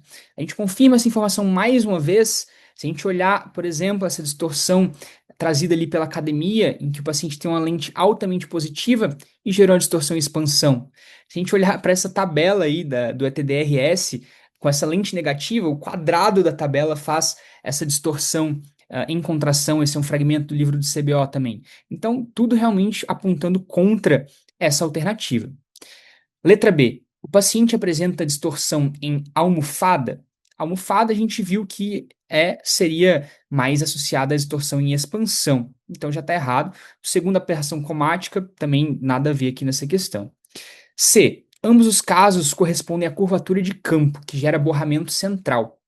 Curvatura de campo é um tipo de aberração associada à própria curvatura da lente, né? Que na verdade, se a gente pegar um objeto e for projetar ele numa superfície plana, a gente acaba tendo um certo borramento dessa imagem devido ao fato dessa curvatura de campo que deveria, na verdade, fazer com que o objeto fosse projetado numa superfície curva. É como acontece, por exemplo, naturalmente no nosso olho, em que a curvatura da córnea e do cristalino não geram esse tipo de distorção, porque a gente tem a projeção sobre a retina, que é uma superfície curva. O CBO, por exemplo, traz essa imagem que a Laura vai mostrar para a gente agora, que é essa setinha que, quando ela é projetada, ela na verdade deveria ser projetada de forma curva, certo? Então, se a gente colocar uma superfície plana, ela vai acabar borrando ali pelo menos parte da imagem. E a alternativa D, ambos os pacientes apresentam aberração asférica. Isso aqui não tem realmente nexo, né? A gente falando em questão de aberração, a gente pensa em aberração esférica e caracterizada por deformação radial das linhas retas, não faz sentido. Apesar disso tudo, dessa ampla discussão, a banca deu como alternativa correta a letra A, mas bastante polêmico, bastante polêmico. Boa. Então agora eu vou seguir aqui com a segunda parte da teórica 2. E essa daqui, assim, a gente caiu há algum tempo atrás e eles soltaram, né, as estatísticas de quantos erros, etc. Foi uma das mais erradas. Em uma questão bem simples, né? Qual fio cirúrgico dentre os abaixo é mais utilizado para restrição do fluxo no tubo não valvulado antes da sua inserção na câmara anterior? Então, o que a gente tem que pensar é o seguinte: existem tubos valvulados e não valvulados, como o Rafael já mostrou. Os tubos não valvulados, eles precisam. Se a gente colocar diretamente o tubo lá, antes da criação daquela cápsula fibrosa, né, que vai cicatrizar ao redor do tubo, e é o que vai virar o reservatório de humor aquoso ali que vai drenar, a gente vai ter uma hiperfiltração. Então, na verdade, a gente vai estar criando a comunicação direta da câmara anterior, com o espaço ali subtenoniano, subconjuntival, subtenoniano preferencialmente, se a cirurgia foi feita certa, mas sem nenhum restritor de fluxo. Então, a gente vai ter uma hipotonia com certeza no pós-operatório. Então, o que a gente precisa fazer? A gente precisa colocar o tubo lá e esperar cicatrizar essa cápsula de Tenon em cima do tubo, para que crie um espaço, mas que esse espaço seja pequeno, né? Ou que seja do tamanho que deve ser. Que no caso isso é ajustado pelo tamanho do prato, né? Então, aí, por exemplo, uma cirurgia que eu fiz recentemente, de implante do tubo, e aí dá para ver o fio aqui, que ele vai estrangulando. Tem que tomar cuidado para não cortar o tubo, né? Mas ele estrangula justamente para que não passe líquido por esse tubo. Então a gente testa a perviedade do tubo, beleza, tá drenando. Daí a gente dá o nó e depois coloca o tubo no lugar e na câmara anterior, tá? Mas de uma forma mais fácil, como é que, putz, na prova eu não tenho a menor ideia. Pensa assim, tem um tubo e você precisa restringir esse fluxo, mas não para sempre, porque senão você não colocava o tubo lá. Então esse fio tem que ser absorvível. Então essa é o jeitinho de responder a questão de uma forma mais fácil. Laura, se você puder passar para o próximo. Então, ó, o seda 6 é um fio não absorvível, o poliéster é um fio não absorvível e a poliamida é um fio não absorvível. Poliéster e poliamida, inclusive, são bem pouco utilizados. A poliglactina, que é o que confundiu muita gente, na verdade é o nome certo do Vicryl, né? Que é o que a gente usa para dar esses pontos que são absorvíveis, que eles vão cair com o tempo. Então a gente deixa lá no tubo, de 4 a 6 semanas ele tende a abrir e aí o fluxo começa a baixar. Então, Esse é o período hipertensivo do tubo. A gente faz a cirurgia e espera, ainda deixa, na maioria das vezes, com Diamox, com colírios, etc. E aí a gente vai acompanhando de pertinho, principalmente nessa época aí, entre 4 e 6 semanas, que é quando abre, o fio se solta de vez e a pressão baixa de vez. Tá?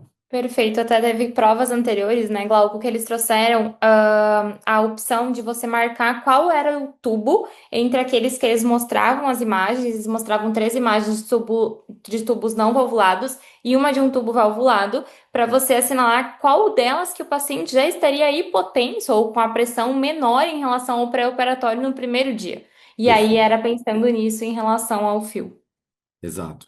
Então, assim, é uma questãozinha chata, assim, para quem não gosta de glaucoma. Glaucoma, ou você ama ou você odeia. Mas eles adoram cobrar em prova, então precisa saber, tá? Segunda questão aqui, isso é uma coisa interessante, vem na linha do que o Rafa, o Gui e o Fred já falaram, deles cobrando coisas um pouquinho além, né? Então essa paciente aí, 45 anos, já fez uma cirurgia refrativa, fez um LASIK há 15 anos atrás. Na época ela tratou -3 com -1 a 180. Dica, na vida real ninguém vai te falar o quanto tratou, você vai ter que descobrir se ele fez cirurgia refrativa ou não. E mais ou menos quanto que foi tratado. Atualmente ela apresenta uma refração de -1,5 com adição de +1, ou seja, essa paciente está présbita, tá? Em ambos os olhos, atingindo a acuidade visual de 1,2 e J1.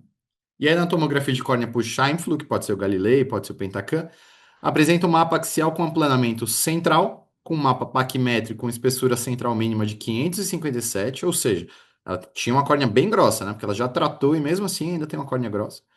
E um mapa de elevação anterior alterado e mapa de elevação posterior normal. Aí aqui muita gente se confundiu, porque não tem muito contato com mapa de elevação, etc.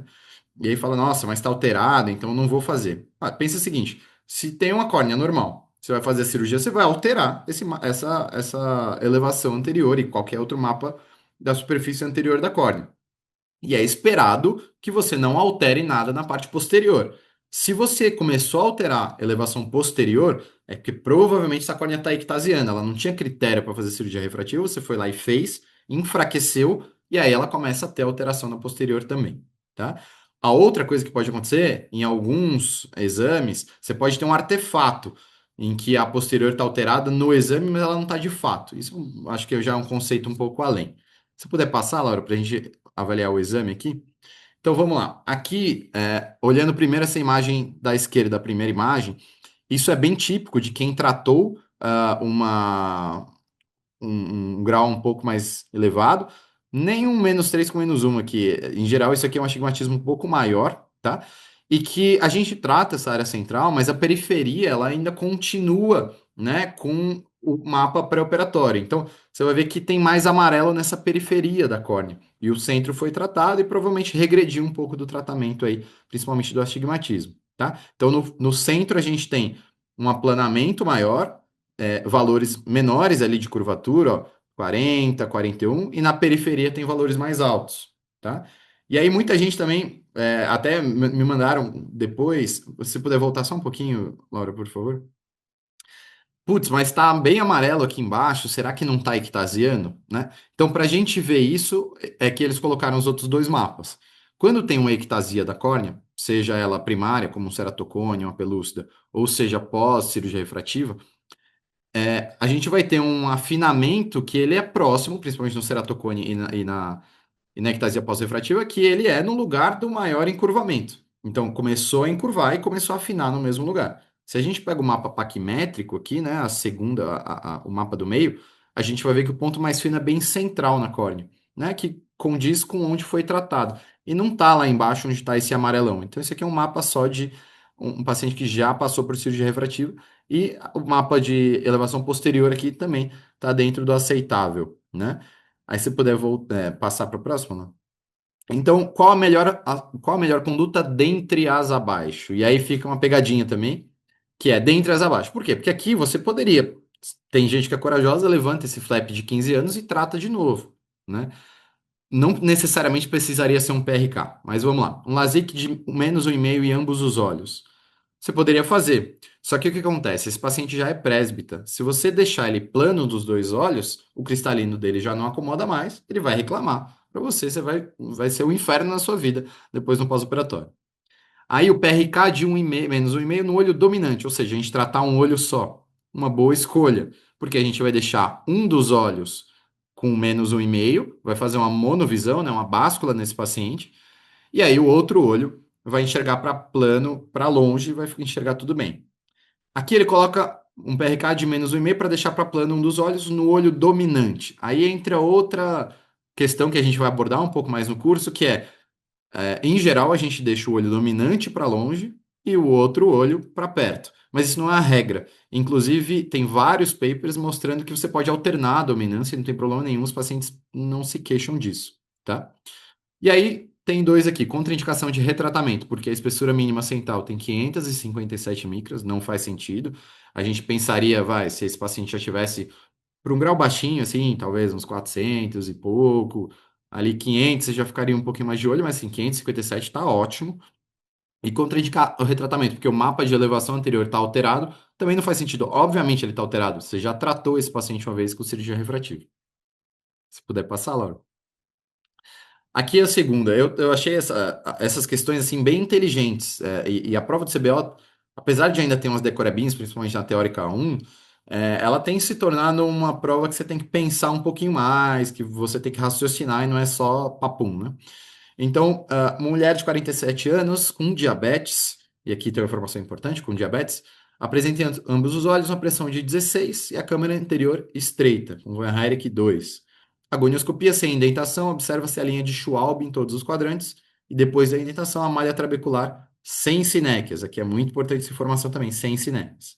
O exame do fundo do olho revelou microhemorragias no polo posterior e um disco óptico escavação de 0,3, que aparentemente é normal, né? Se você puder passar um pouquinho, Laura, por favor. Então, ó, vamos imaginar essa paciente, tá? Aqui a gente tem os graus de Van Herk, do 0, né, e vai em diante. E aí, o 2 é aquela que é bem fininho, né? Que é a câmera bem estreita, tá? Então, ela tem uma câmera muito estreita e quando você viu lá na bio de fundo, ainda antes de dilatar, viu que tem algumas microhemorragias ali, alguns microaneurismas, e lembra lá do enunciado, é uma paciente diabética. Então, ele está te fazendo pensar que ela tem uma retinopatia diabética inicial aí, não proliferativa. Passa mais uma hora, por favor. Aqui a gente vendo a questão da indentação, né? Isso é tirado de um paper em que eles fizeram OCT, e eles fizeram OCT enquanto indentavam.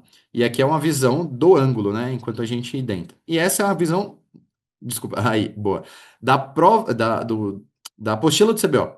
Então, no A, a gente tem uma paciente que tem uma configuração da íris mais elevada, né? Um ângulo mais fechado.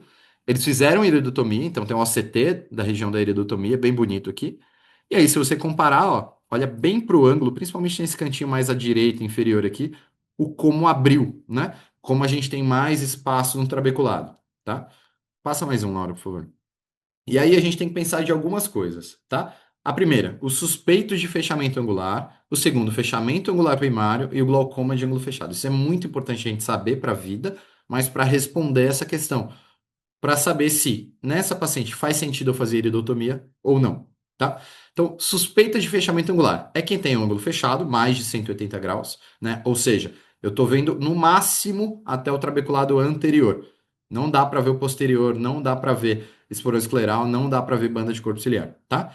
E ele não tem mais nada. Então, tem o ângulo fechado, pelo menos metade do olho, e mais nada. Não tem, a pressão está normal, não tem sinéquia, não tem imprinting ali, que é quando a íris colou, ela teve um fechamento mais forte alguma vez, soltou de novo e fica aquela marca da íris no ângulo. E não tem neuropatia óptica glaucomatosa, ou seja, a escavação está tudo bem, o fundo de olho da parte do glaucoma está tudo bem, o OCT sem alterações, né? A gente não vê um campo visual alterado, nada. Aí a gente vai para o fechamento angular primário, que é quando a gente já tem esse aumento, né, a gente já tem 180 graus pelo menos fechado do ângulo, mas o trabeculado já sofreu. Ou seja, a gente tem sinéquia anterior, né? A gente tem a pressão mais elevada, mas ele ainda não tem um dano glaucomatoso, ou seja, fechou, mas ainda não machucou o nervo lá atrás. E aí sim, o paciente evolui para o glaucoma de ângulo fechado, que é quando tem o fechamento angular primário mais um dano glaucomatoso, tá? Aí sim já começou a machucar lá atrás. Passa mais um pouquinho, Laura, depois a gente volta nesses passa mais um. Aí, boa. Então, vamos avaliar aqui, ó. Por se tratar de uma paciente com fechamento angular primário, a indicação de iridotomia periférica laser. Essa paciente tem fechamento angular primário? Não, ela tem suspeita de fechamento angular, porque ele mostra aqui, ó, malha trabecular sem sinéquias, né? Então, tem um ângulo aí aposicional, inclusive quando você identa, ele aumenta, você consegue ver o resto das estruturas, mas não tem mais nada. Então, não é fechamento angular primário.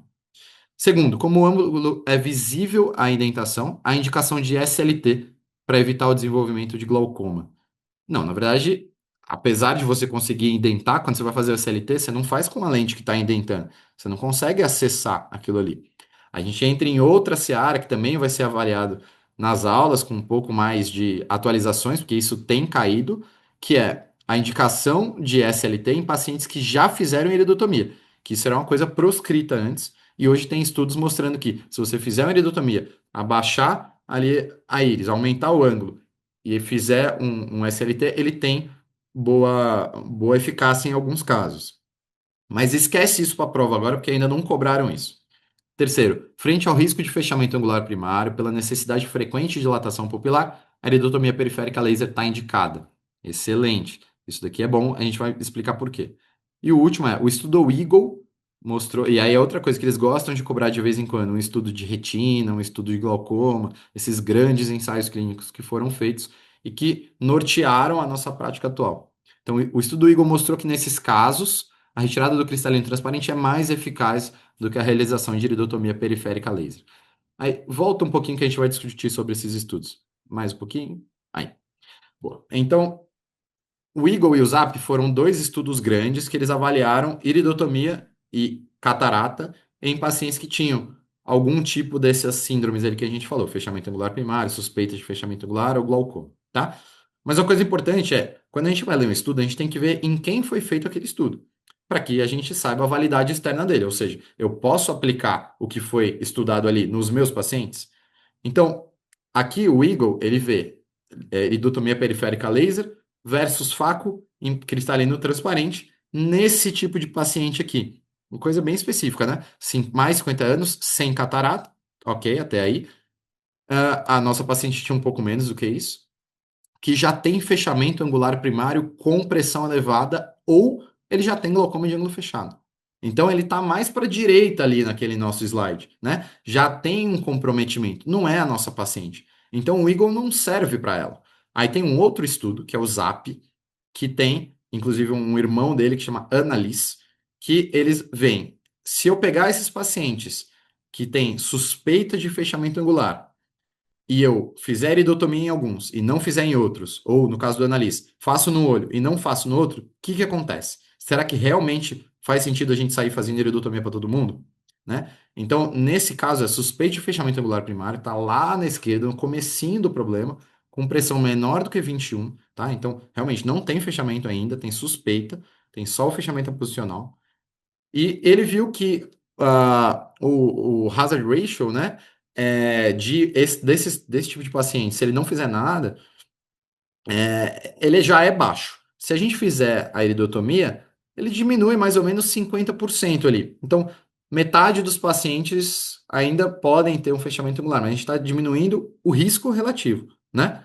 Mas olha só, no controle, ou seja, nos pacientes que não fizeram nada, que a gente só acompanhou, 1 de cada 20, ou seja, 5%, evoluiu com fechamento angular. Então, nos outros 19, você nem precisaria fazer mesmo a iridotomia, né? Então, são dois estudos que caem recorrentemente em algumas provas, inclusive provas de fellow, e que é importante saber, mas que na prática, se você pegar um paciente que tem uma câmera rasa, mas não tem mais nada, você tem que pensar, puxa, será que vale a pena eu fazer a iridotomia nele? Aí a gente vai para o próximo slide, Laura, que é o que o livro do CBO recomenda, tá? Que são, nesses casos, a gente vai fazer iridotomia, pensando que pouquíssimos deles vão evoluir para fechamento angular, em alguns casos específicos. Pacientes que já tem olho único, ou seja, você perder aquele, já era. Histórico familiar positivo de glaucoma de ângulo fechado. Aí até entra uma coisa que vocês vão pegando na prática, que é, putz, o cara tem na família alguém que às vezes ficou cego pro glaucoma de ângulo fechado. Você vai deixar de fazer? Às vezes o cara não vai evoluir, mas assim, pensa se ele vai dormir à noite por conta disso. E pensa se você vai dormir à noite também por conta disso. Terceiro, altíssimos hipermétropes.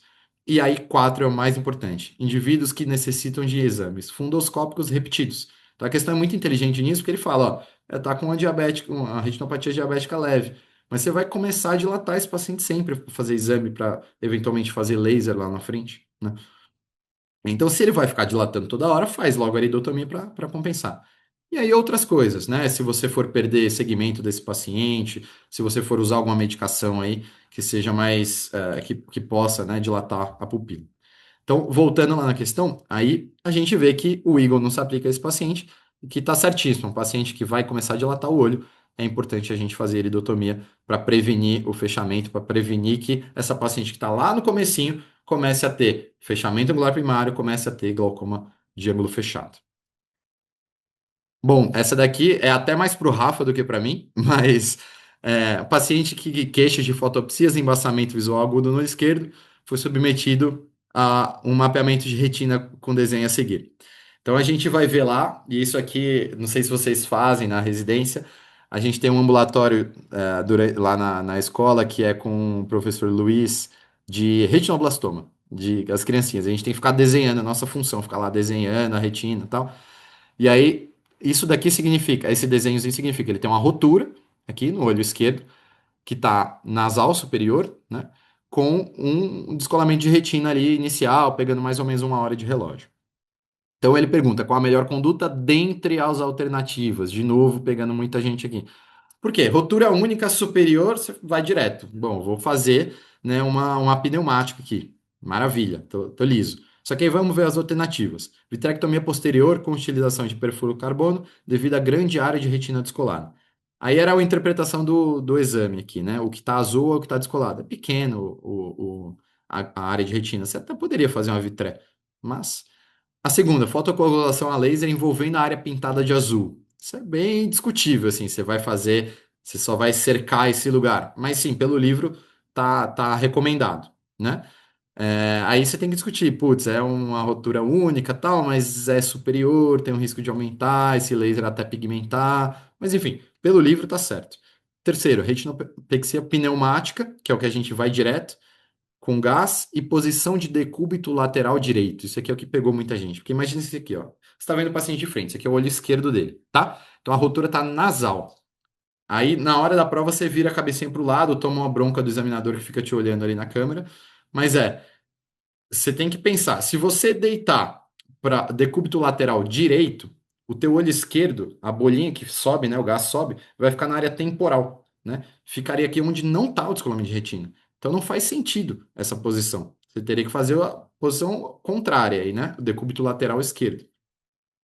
E a introflexão escleral com drenagem do fluido subretiniano no setor temporal inferior. Então ele está falando para passar uma faixa aqui, né, na retina, não vai fazer a vitré. Só que aí você vai drenar esses fluidos no setor temporal inferior, tá ao contrário ali, né? A gente tem que drenar no nasal superior, que é onde está o descolamento de retina, tá? Então, para finalizar essa questão aí.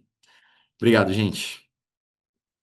Bom, gente, eu não sei se alguém tem mais alguma dúvida, se vocês querem discutir em relação a alguma outra questão em específico.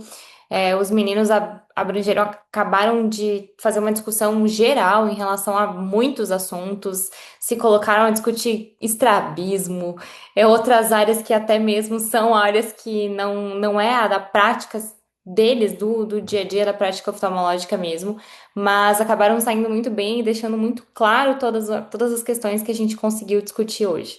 Eu acredito que tenha sido algo muito enriquecedor mesmo em relação às condutas, em relação ao raciocínio, e é exatamente o que o Glauco falou. Ali na hora, você tá fazendo, e foi numa dessas questões, eu me aproximei, e quando eu me aproximei, só veio, na hora veio a mensagem, só vejo o seu nariz e seu olho, a face da câmera. E eu não enxergava o que eu precisava ver, não tinha como dar zoom, então assim, a gente realmente vive isso na hora da prova, e aí já deixa nervoso, você não consegue mais pensar, aí voltar para o raciocínio, reconstruir tudo que você tinha pensado, e aí você, putz, e aí nisso falta 20 segundos para responder a questão. Mas é isso aí, por isso que é muito bom a gente ter esses insights que nos ajudam a sair da caixa e pensar diferente e ter um raciocínio mais rápido em relação a todas essas questões.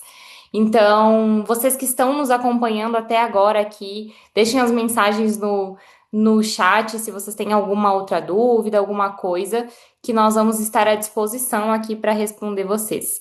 E gostaríamos já de agradecer e pela presença até 9h37 da noite. É só os guerreiros mesmo que estão aqui ainda. E tenho certeza que quem tá aqui, com certeza, ou 5% ou vai garantir aprovação no próximo ano, conforme a prova do CBO. Gente, vocês têm mais alguma dúvida? Fiquem à vontade em levantar a mão e abrir o microfone, mandar no chat. Fiquem bem à vontade mesmo. Essa live é para vocês, não é pra gente. Boa. Enquanto isso, Laura, até saiu um negócio hoje, né? Quem tem problemas técnicos, manda lá para o Educat, porque não Exatamente. foi um, dois, não, foi muita gente teve problema técnico, assim, realmente acho que dos últimos anos foi o que mais teve problema, talvez até é importante mandar para pressionar o CBO e entenderem que não dá para ter uma prova que define, né, o título de especialista com infraestrutura que não aguenta. Então, mandem lá, até porque eventualmente vocês conseguem alguma coisa, enfim, fazer alguma questão a mais. Não acho que vão cancelar a prova, mas. Exato, assim, o que está sendo as discussões dentro das residências é que talvez tenha a possibilidade daqueles que realmente não conseguiram atingir a nota e não conseguiram atingir o título de ter uma segunda prova, algo nesse sentido. Isso é um É, achismo total, assim. Deus Se sabe. vai ser possível, muito difícil. Mas vale a pena, assim, de reclamar e reivindicar pelos direitos seus, né? A gente pagou por uma prova, enfim, tudo isso. Exato. Fred, Gui, Rafa, mais alguma coisa para falar? Ah, só agradecer aí a turma, acho que foi bastante produtiva aí a nossa discussão, até aprendi bastante aí com os colegas, espero que todos tenham aprendido também, e fica aí o convite aí para acompanhar a gente ao longo do ano. Perfeito. Aí. Qualquer dúvida que tiverem depois também, podem mandar pra gente está disposto a responder aí. Ótimo. Pode Exato. procurar a gente pelo Instagram, onde quiser, que a gente tá lá para responder. Talvez não na hora, mas pelo menos no mesmo dia a gente responde. Perfeito, gente, muito obrigada mais uma vez. O Fred deu uma aula de neurooftalmo, não sei de onde ele Pois é, brilhou Ele daquele sabe jeito. Eu tudo. falava, Eu uai, como já, assim? eu já paquerei com a neuroftalmologia. Bom, gente, gostaríamos mais uma vez de agradecer a presença de todos. Esse QR Code nos leva ao formulário para entrar em contato com o especialista, então fiquem bem à vontade. E qualquer dúvida, entre em contato conosco, que vai ser um prazer ajudar e construir essa aprovação de vocês para o próximo ano.